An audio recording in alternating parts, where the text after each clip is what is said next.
Well, hello everyone, and thank you for taking time to watch these videos. We hope that you're being enriched by these. We've been taking a journey through the Enneagram, and this last week we actually talked about head types. That's right, all the intelligent people. Exactly, all the smart thinking people for the rest of us that don't think, I guess. Exactly. But anyway, it was a great time, and I know for myself, I felt like I left a little better equipped to understand that group better. What was your takeaway? I think when we're talking about that head triad, right? The 5, 6s, and 7s through the Enneagram, they're such external processors, right? They need time and space to really go through all the information they're accumulating, all the scenarios that they may go through, each in their own unique ways. Right. But they're such, external and internal processors. They just need time and space. So when you're interacting with them, they can be difficult to understand and work with, but they just have a method, and important to note, they have a reason to do what they're doing. So it's really just important that you learn how they work so that you're not as confused or frustrated by them, maybe. That's awesome. And I think my key takeaway from that was really around the 5s. I have to be honest. I felt like, we really, as an organization, as a community, maybe haven't tapped into the 5s enough to bring in that idea that I'm going to investigate, research, come up with the best statistics, best steps, the pros, the cons, so that we as an organization can actually make some decisions going forward based on the best information. Yeah. And I think for the most part, unfortunately, we maybe haven't engaged that group really well because they, we take for granted that maybe they're unengaged or they're bored or they're not really bought in, when, like what you said, that's not the case. They're actually trying to process all that information, right? So you have something that I think is really good that we didn't touch a whole lot about this past Sunday, but as a group as a whole, there's something that you want to bring out that I think is really good. Yeah, we touched about it briefly through each number that we went through. Right. But that whole head triad, one of their main struggles and issues comes from this place that they're centered on fear and anxiety. Right. And when you're working with people that have this inner development of fear and anxiety, if that's the place where they're making decisions from, if that's what's motivating them as individuals, well, how do you work with people with fear and anxiety? Right. You don't want to spook them. You don't want to jump them. You don't, right? No spontaneity. No spontaneity. No, you don't want to surprise a off-the-cuff 5 with adventures. a trip away, right? Okay. When we talked about heart types the previous week, they're making decisions from an emotional place. So if it feels good, they're going to do it, right? They're going to go ahead. And so it's really easy to work with people of emotion most times because you know what that emotion is. But with our with our head types, when we're going through those 5, 6, and 7s, if they have this inner fear and anxiety over not knowing enough, not doing enough, not being prepared, it just takes more time to work with them. So as you're saying that, actually just what popped into my mind is a verse of scripture I think that would really resonate with them is that 2 Timothy 1:7. For God's not given me a spirit of fear, but of power and of love and of what?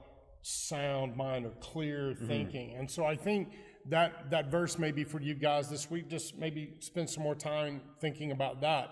So as we've been going through the Enneagram, journeying through it and all the different types, one of the caveats or filters or prisms that we've put in place is this idea of what does love require? So out of all the personality types, it's great to know more about ourselves, but in the end, Jesus calls us to love ourselves and to love others. And so kind of like last week, flipping that on its head a little bit, how do we love head types? How do we love 5s, Shane? Yes, I don't know. No, I'm just playing. I think with head types, I think what is really crucial for us in demonstrating love to them is, number one, give them space. Yeah. Give them space to think and they're not disengaged. And I think that's our fear with 5s is we're afraid if we give them space, they're going to disengage and kind of go away or whatever. But I think, no, actually, giving them space to think, not expecting maybe a spurt of the off-the-cuff comments, but give them time to go and to think. But I also think it's important as well to learn how to communicate. Don't ask yes and no questions. Yeah. Investigate what they're investigating. You need to be able to engage intellectually Yes, with those head yes. types, right? So if they are working through something, the best thing you can do is find out how you can work through it with them, right? And if you are able to find out how to do that, you will engage with them in ways that you would Right. never have thought of before. Right. So sixes are the loyalists. Yeah. These are people that will go down with the ship. So How do we love them? For loyalists, loyalists might be actually the easiest people to love, Okay, all right. in the sense that they just want that loyalty that they hand out returned to them 100-fold. They want the same loyalty returned to them that they've extended to others. And that can be really easy to understand, but then very difficult to actually do in practice. Right. Because if we're not centered in this loyalist mentality, it can be very difficult to understand just exactly how much they're looking for. But they want us there. Loyalists are looking for people who will also be with them in times where they're crying or they're laughing and everything in between. Okay. And so we just need to find ways to partner with them. So it's more than just, I'm here for you.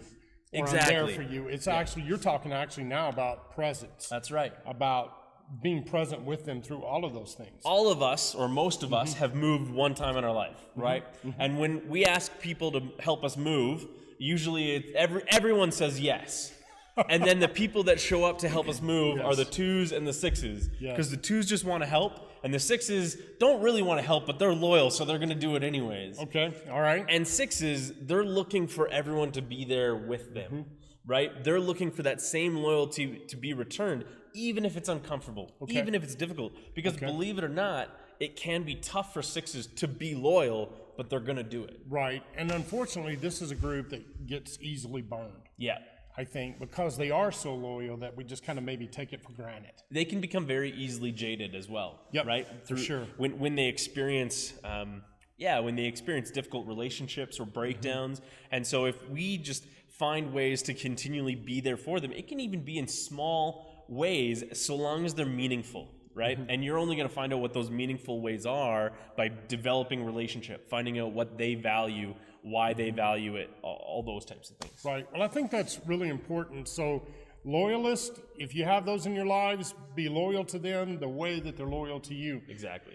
And so the last group that we talked about, or personality type that we talked about on Sunday, were the enthusiasts. Oh, The sevens. And we probably made this comment on Sunday. People didn't know what it was about, but that movie Up, where the dog has and he's all the time, bird, you know, that kind of deal. Yeah. So enthusiasts, man, they're a unique group of people. How do we love them? For enthusiasts, it really just comes down to, you want to give them space, but you want to be a part of their interaction. So the best way that you can do that is by listening. You don't want to force them to change. You don't want to tell them that their identity needs to be something else. So for a 7, it's all about being present in the moment with them. Even if by listening to them, you start hearing some crazy, kooky, weird, random plans and ideas, grand visions of their life. But for them, if you listen to them and they feel heard, they feel valued. And we know if someone feels valued, they're going to feel loved by an extension of them. Because their propensity is that they're always thinking they're missing out on something. Exactly. And so they want to really engage in it all. Yeah.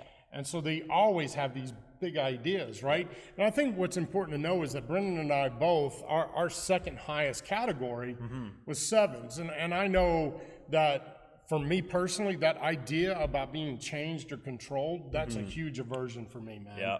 Like, I don't want to do that. Yeah. So if you love me, set me free. Yeah, Or let me something fly. like Let me fly away. Exactly. So this next week, we are going to be wrapping up the series, and we're going to actually be talking about the gut types. That's right. Which is my type. So Oh, we're going boy. to expose me on Sunday. So you ready for that? I really hope I have a job after Sunday. Fantastic. Well, we hope you'll join us on Sunday. And again, if you haven't watched the teaching, go to my YouTube page, check that out. It's there in full. Talk to you later. See you Sunday.